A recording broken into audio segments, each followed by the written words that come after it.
Cerita dibuka dengan Colbert yang sedang berburu Brachiosaurus nih buat makannya Loki. Tapi di saat Brachio ini mau menyerang, Colbert berkata pada tamengnya, "Bersiaplah, Nash." Di sini Edmund dibikin kaget karena ternyata Nash ini adalah tameng yang bisa hidup. Tameng ini kaget tapi langsung membesar nih ukurannya.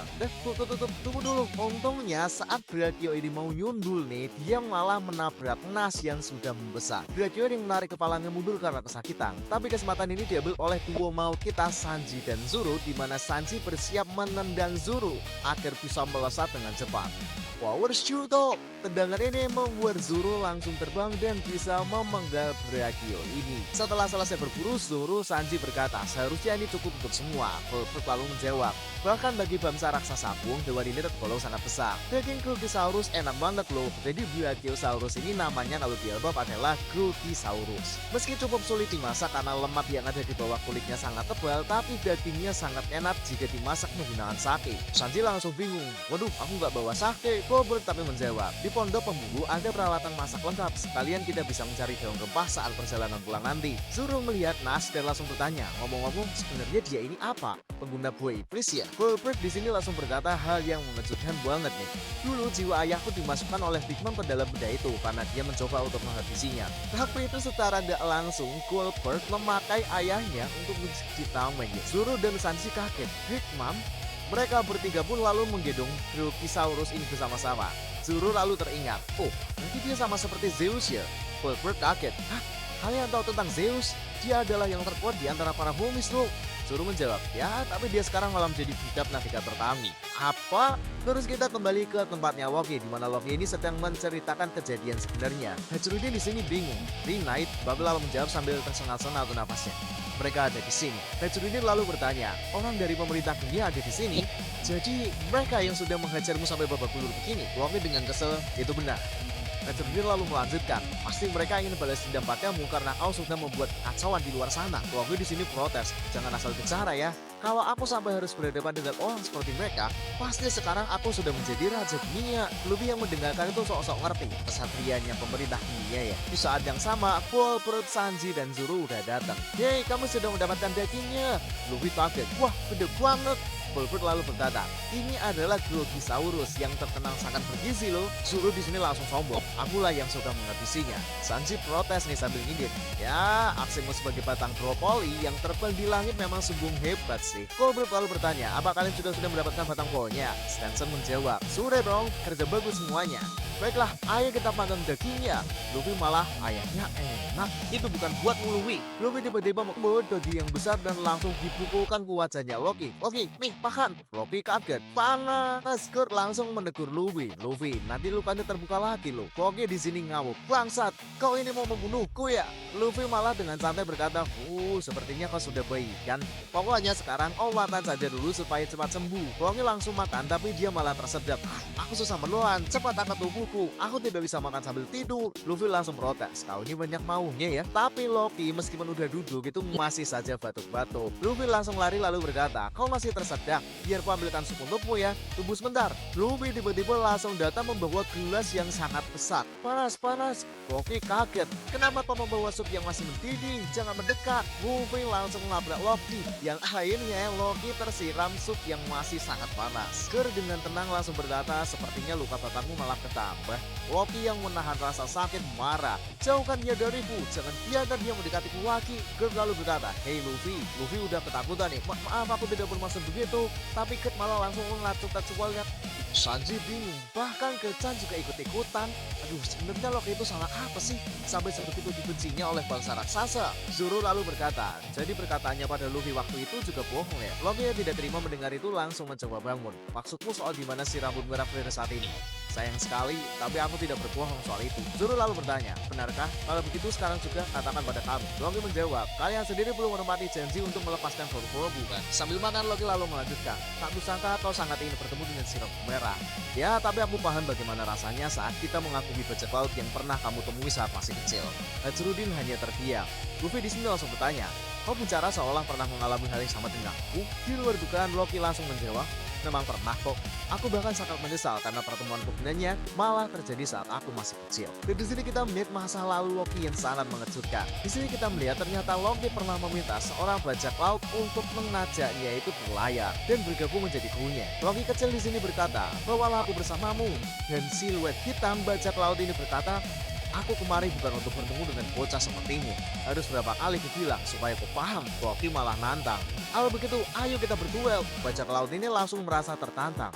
Hah? Dan singkat cerita, Loki sudah langsung babak belur di sini. Terus ada satu bajak laut yang berkata, tidak perlu sampai menggunakan benda tajam untuk menghadapi anak-anak. Dan bajak laut yang mengejar Loki langsung menjawab, "Kau diam saja, you did."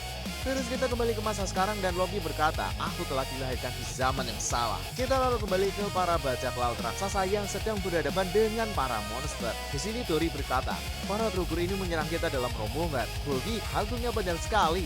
Benar-benar khas imajinasi anak-anak ya." Terus kapal The Great Eric ini langsung nabrak para monster-monster ini. "Ayo kita habisi mereka semua sekaligus." Wah, kalau yang satu ini masih nyawok. Iya, tiba-tiba kapal langsung lompat ke arah monster Loki ini. Serahkan dia padaku. Wah, itu kakek ya. Dan dengan hanya sekali serangan, monster Loki ini langsung habis. Teman lalu berkata, untunglah mereka hanya hasil imajinasi anak-anak. Terus ada yang tanya, emangnya kalau mereka tahu sosok yang sesungguhnya, para monster ini akan jadi semakin kuat ya? Gaban menjawab, "Ayo jangan sampai dong. Jumlahnya memang bertambah ya." Ada 3. Aku bisa mendengar beberapa suara aneh yang tak bisa bersembunyi sepenuhnya.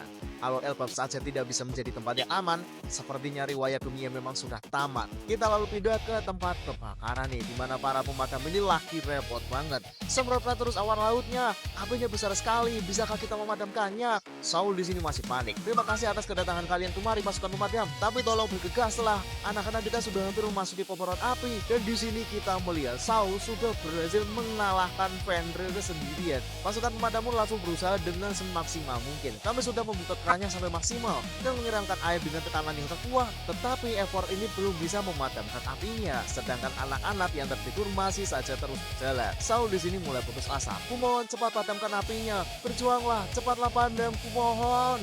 Dan dari kejauhan Somer dan Kunto ternyata sedang melihat kejadian ini dari atas. Somer lalu berkata, "Lihat Kunto, anak-anak itu akan mati terbakar. Menurutmu apa yang akan terjadi saat anak-anak itu memasuki apinya?" Kunto hanya menjawab, "Panas dari api akan membuat mereka terbangun. Lalu mereka akan memanggil orang tua mereka masing-masing dengan jeritan yang sangat menyedihkan. Dan pada akhirnya mereka semua akan dilalap api hingga menjadi tulang belulang." Somer menjawab, "Oh, pendengarannya sungguh mengharumkan." Dory dan Brookie ikutan panik dari atas kapal. "Ada apa pasukan pemadam? Kenapa apinya belum mati?" Dijawab nih, "Kami sudah menyiramnya sekuat tenaga." Saul yang putus asa langsung mengejar anak-anak. "Masih belum bisa ya? Anak-anak, berhentilah." Di saat anak-anak hampir memasuki api, Somer malah tertawa dengan sangat keras. Tapi ternyata Jinbe sudah ada di lokasi dan menggunakan kemampuannya untuk menarik air awan, lalu berkata, "Wikumo, Ipon Seoi." Bantingan awan laut yang membuat air dari awan laut langsung terbang menuju ke tempat arah. Saul kaget, tiba-tiba ada air yang naik. Jinbe lalu berkata, "Tugasku sudah selesai, apakah masih sempat?" Dan Jinbe langsung diambil oleh kapalnya. Usopp, Nami, Brook menyambut Jinbe. "Sebelah sini, cepat naik. Kau memang hebat Jinbe, aku sampai gemetar." Dan dengan sekejap, api pun langsung padam.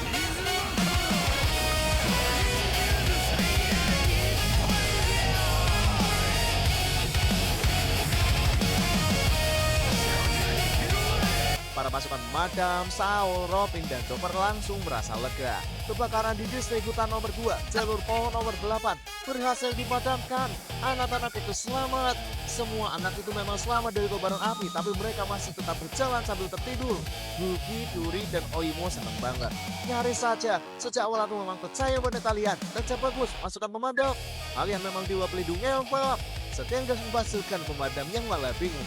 "Wah, tidak, itu bukan kami yang melakukannya, tapi ya syukurlah ya semuanya baik-baik saja."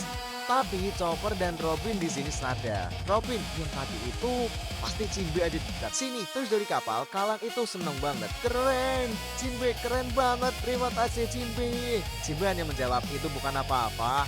Falan tipis-tipis langsung curhat nih. "Memang si aku dibenci oleh anak-anak di sekolah, tapi bagiku mereka tetaplah teman-temanku." Kami lalu berkata, "Kau baik sekali, tenang, kita pasti akan menyelamatkan mereka semua." Ya, tapi tiba-tiba Kunko sudah ada di depan mereka. Semua orang di sini kaget. "Wah, kau ini siapa?" Dan chapter ini selesai dengan Gunggu berkata, rupanya di luar sekolah masih ada anak-anak yang penuh semangat ya.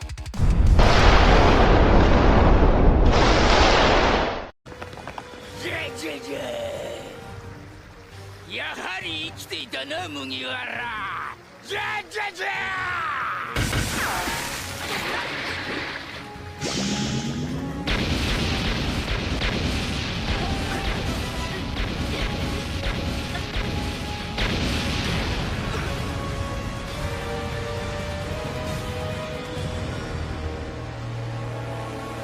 ルフィ、そなた。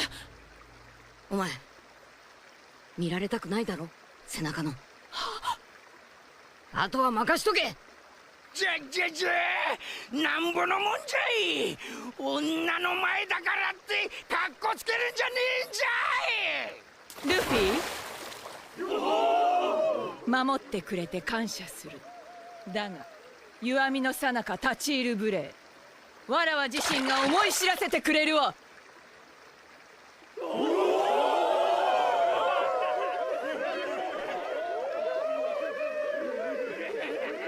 じゃあじゃあ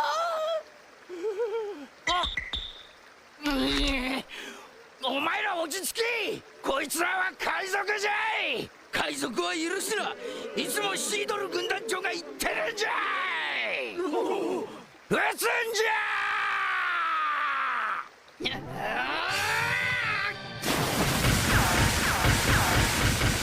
ゴムゴムのガトリング。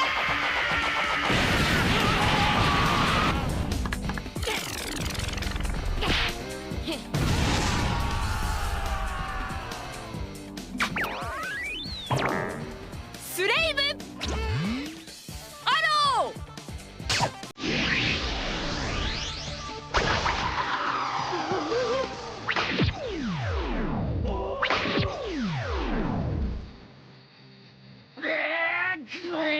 おのれ。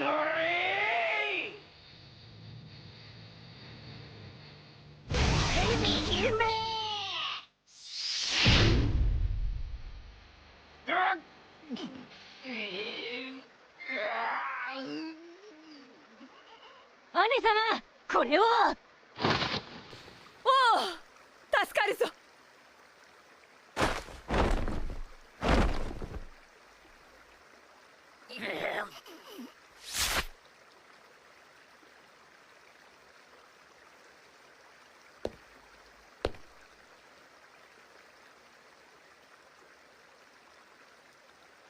待たせたな。準備は整った。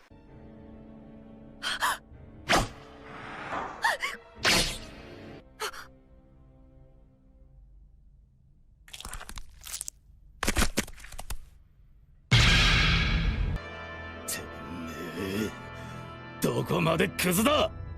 レディーの顔に傷を残す気か。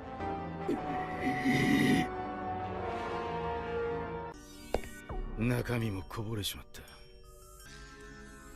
た。おい、正気かてめえ。汚ねえな。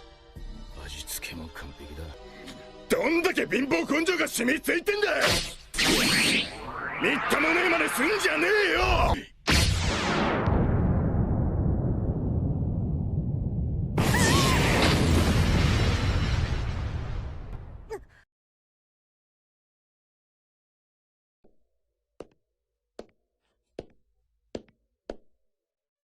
目下気女。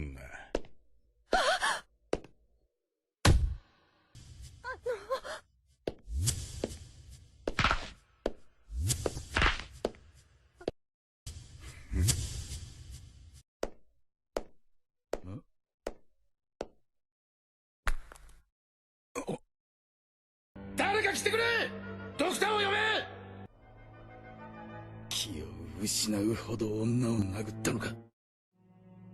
こんなクズ、今まで会ったことがねえ。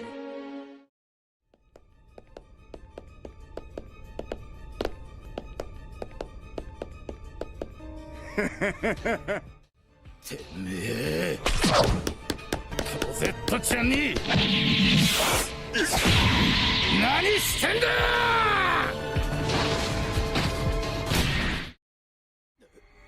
ステルス反撃するな。イーストブルーで血が流れるぞ。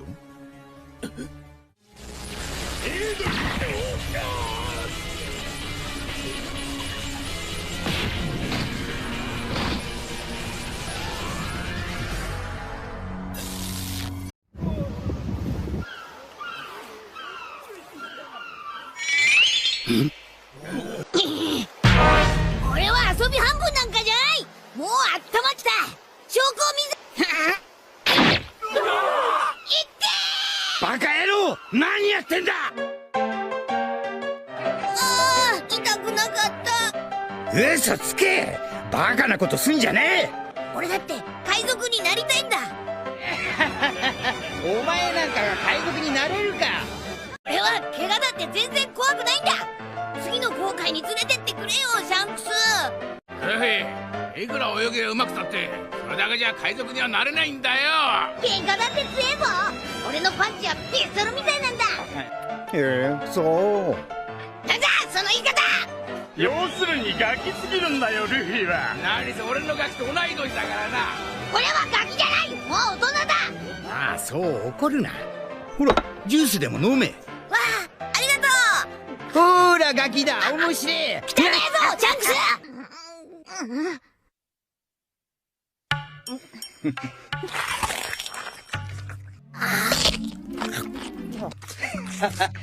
やけ食いかルフィ。おいか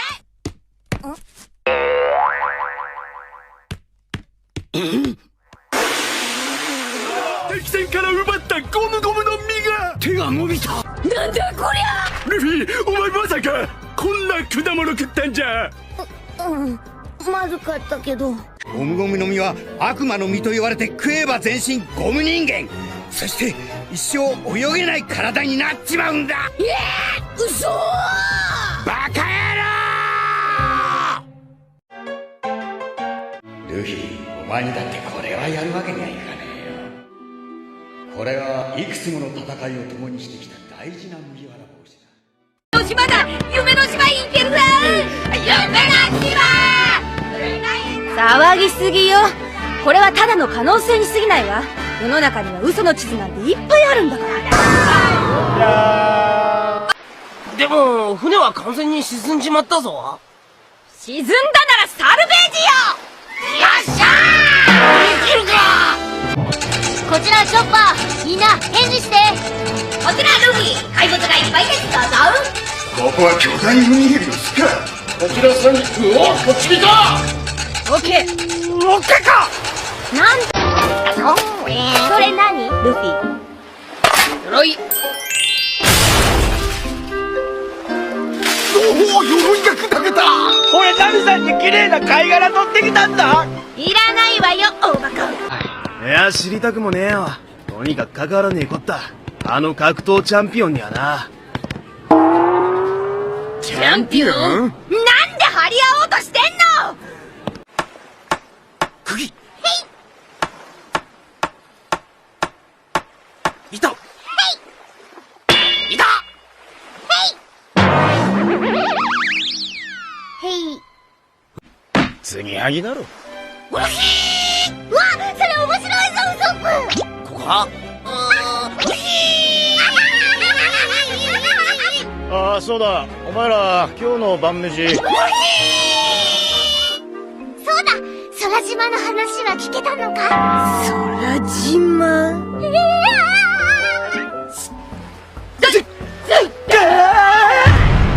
あれがそいつの家なのか。宮殿じゃねえか。バカ、よく見ろよ。ただの糸。なにと、黄金。どっかの海賊の埋蔵金か何か。さあ、どうかしら。黄金。掘るのよチョッパー。金が出るわ。掘ったら出るのか。こんな辺境に初耳だな。お前もイーストだと思ってたよ。育ちやな。うるさいチョッパー、何やってんの。なんだおめえら。今このおっさんを看病してんだからどっか行けよ。バカ！まともに話ばっか聞いてくれるか。あいつは言ってたんだぞ。窓から手引き出せ。前蔵にほれで雲だから嫌なのよバカ。投げてそれどっかに。うわ離れろウソップ、そいつはきっと毒熊で。うわ木の上から降ってくる。でもお前らそこにいるガとかムカデは平気なのか？